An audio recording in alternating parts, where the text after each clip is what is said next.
Mantan Inspektur Kabupaten Lampung Utara Muhammad Erwinsyah memenangkan sidang gugatan pra-peradilan sah atau tidaknya status tersangkanya di Pengadilan Negeri Kota Bumi, Rabu, tanggal 21 Mei tahun 2024. Dengan demikian, ia dapat segera menghirup udara bebas dalam waktu dekat. Permohonan kami dikabulkan tentang status tersangka yang tidak sah, kata kuasa hukum M. Erwinsyah usai sidang putusan sidang gugatan tersebut. Dengan putusan ini maka pihaknya akan segera memproses pengeluaran Muhammad Erwinsyah dari rumah tahanan. Tujuannya agar ia dapat kembali berkumpul dengan keluarga yang telah ditinggalkannya. Harapannya nanti malam bisa dibebaskan, terangnya. Sayangnya, hingga pukul 16.54 waktu Indonesia Barat, pihak Kejaksaan Negeri Kota Bumi belum berhasil dihubungi terkait putusan ini. Sebelumnya, Inspektur Kabupaten Lampung Utara, M. Erwinsyah ditetapkan sebagai tersangka oleh pihak Kejaksaan Negeri Lampung Utara dalam kasus dugaan penyimpangan anggaran program jasa konsultansi konstruksi Inspektorat, Jumat tanggal 3 Mei tahun 2024. Selain Muhammad Erwinsyah, Kejaksaan Negeri Lampung Utara telah terlebih dulu menetapkan RHP sebagai tersangka dalam kasus ini. Total kerugian negara dalam perkara ini mencapai Rp202.709.549,60.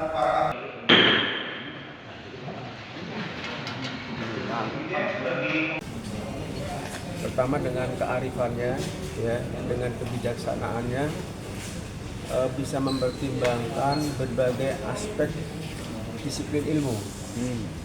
Saya ingin katakan bahwa korupsi itu bukan soal hukum, tapi di sana soal hak asasi manusia.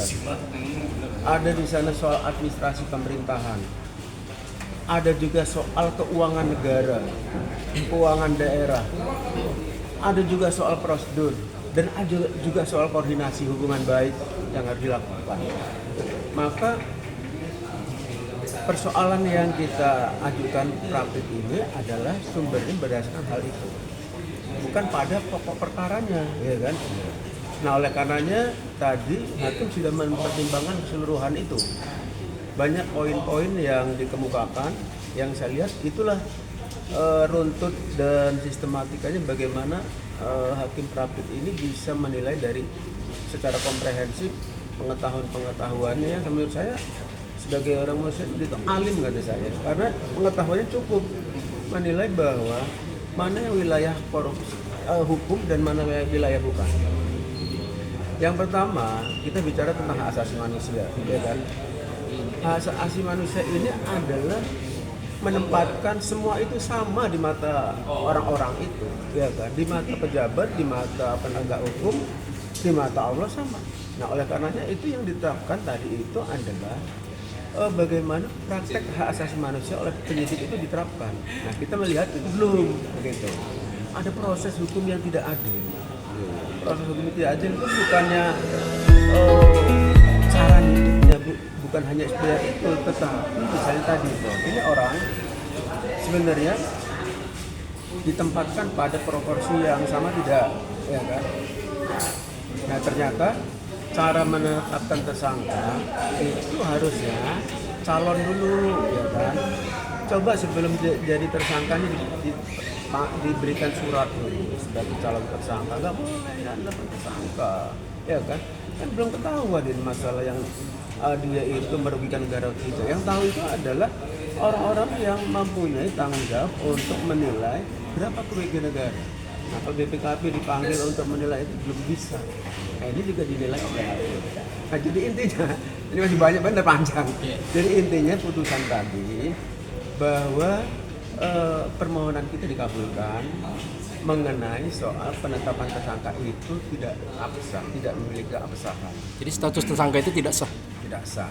Nah, makanya ya ini urusannya ya normal begitu, ya kan. Normal dalam pengertian ya orang tahu hakim apa penyidik bagaimana menilainya, tapi bagi kita itu dia tidak bukan tersangka. Bisa dijelaskan?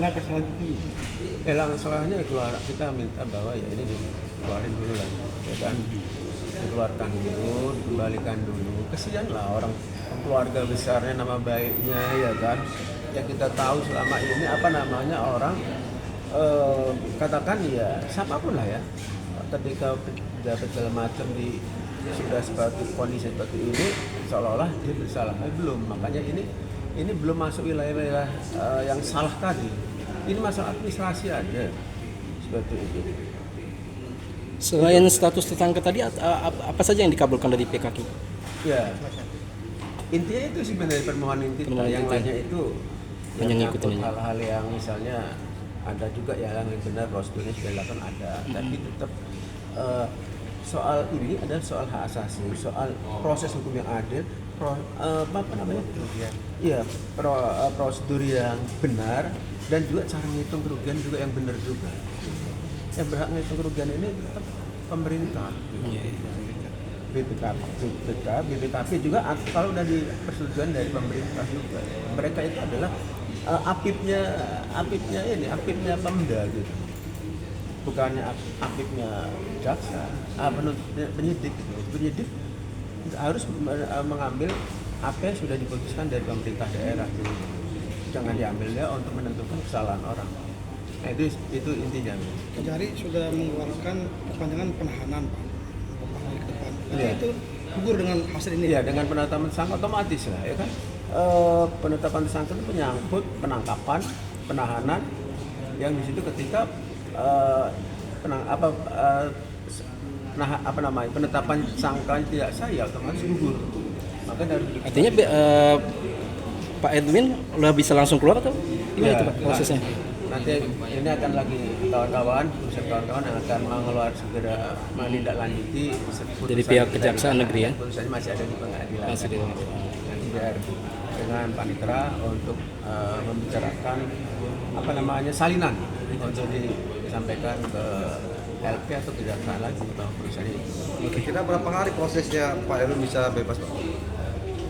Harapannya semalam nanti keluar lah ya. Semalam. Iya. Cukup. Situnya, Pak.